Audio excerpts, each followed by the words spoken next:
John chapter 6. Feeding the 5,000. After this, Jesus went to the other side of the Sea of Galilee, also called the Sea of Tiberias. A large crowd kept following him, because they saw the signs that he was doing for the sick. Jesus went up the mountain and sat down there with his disciples. Now the Passover, the festival of the Jews, was near. When he looked up and saw a large crowd coming towards him, Jesus said to Philip, "Where are we to buy bread for these people to eat?" He said this to test him, for he himself knew what he was going to do. Philip answered him, 6 months' wages would not buy enough bread for each of them to get a little. One of his disciples, Andrew, Simon Peter's brother, said to him, "There is a boy here who has 5 barley loaves and 2 fish. But what are they among so many people?" Jesus said, "Make the people sit down." Now there was a great deal of grass in the place, so they sat down, about 5,000 in all. Then Jesus took the loaves, and when he had given thanks, he distributed them to those who were seated. So also the fish, as much as they wanted. When they were satisfied, he told his disciples, "Gather up the fragments left over, so that nothing may be lost." So they gathered them up, and from the fragments of the 5 barley loaves left by those who had eaten, they filled 12 baskets. When the people saw the sign that he had done, they began to say, "This is indeed the prophet who is to come into the world." When Jesus realized that they were about to come and take him by force to make him king, he withdrew again to the mountain by himself. Jesus walks on the water.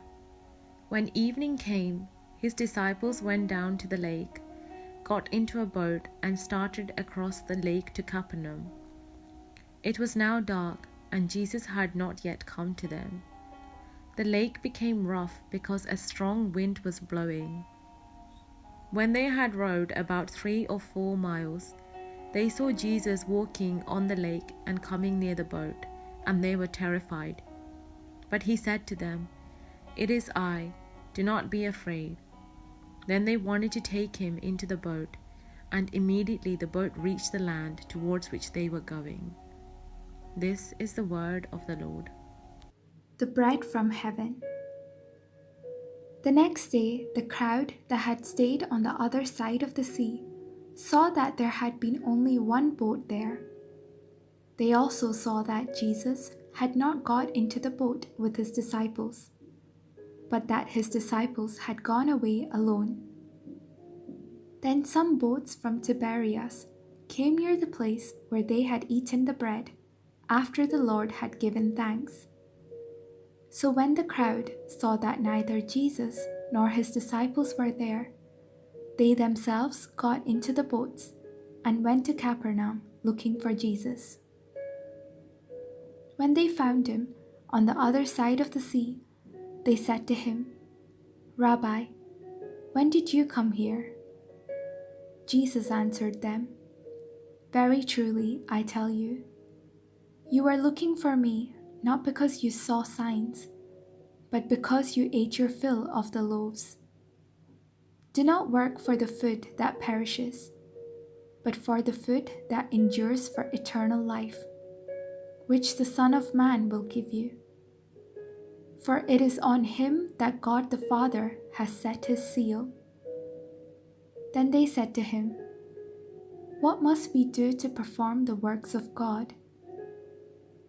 Jesus answered them, "This is the work of God, that you believe in him who he has sent." So they said to him, "What sign are you going to give us then, so that we may see it and believe you? What work are you performing?" "Our ancestors ate the manna in the wilderness, as it is written, 'He gave them bread from heaven to eat.'" Then Jesus said to them, Very truly, I tell you, it was not Moses who gave you the bread from heaven, but it is my Father who gives you the true bread from heaven. For the bread of God is that which comes down from heaven and gives life to this world. They said to him, Sir, give us this bread always. Jesus said to them, I am the bread of life. Whoever comes to me will never be hungry, and whoever believes in me will never be thirsty. But I said to you that you have seen me and yet do not believe. Everything that the Father gives me will come to me, and anyone who comes to me I will never drive away. For I have come down from heaven not to do my own will, but the will of him who sent me. And this is the will of him who sent me, that I should lose nothing of all that he has given me, but raise it up on the last day. This is indeed the will of my Father, that all who see the Son and believe in him may have eternal life, and I will raise them up on the last day. Then the Jews began to complain about him, because he said, I am the bread that came down from heaven. They were saying, Is not this Jesus, the son of Joseph, whose father and mother we know? How can he now say, I have come down from heaven? Jesus answered them, Do not complain among yourselves. No one can come to me unless drawn by the Father who sent me. And I will raise that person up on the last day. It is written in the prophets, and they shall all be taught by God. Everyone who has heard and learned from the Father comes to me. Not that anyone has seen the Father, except the one who is from God. He has seen the Father. Very truly, I tell you, whoever believes has eternal life. I am the bread of life. Your ancestors ate the manna in the wilderness, and they died. This is the bread that comes down from heaven, so that one may eat of it and not die. I am the living bread that came down from heaven. Whoever eats of this bread will live forever, and the bread that I will give for the life of the world is my flesh. The Jews then disputed among themselves, saying, How can this man give us his flesh to eat? So Jesus said to them, Very truly I tell you, unless you eat the flesh of the Son of Man and drink his blood, you have no life in you. Those who eat my flesh and drink my blood have eternal life, and I will raise them up on the last day. For my flesh is true food, and my blood is true drink. Those who eat my flesh and drink my blood abide in me, and I in them. Just as the living Father sent me, and I live because of the Father, so whoever eats me will live because of me.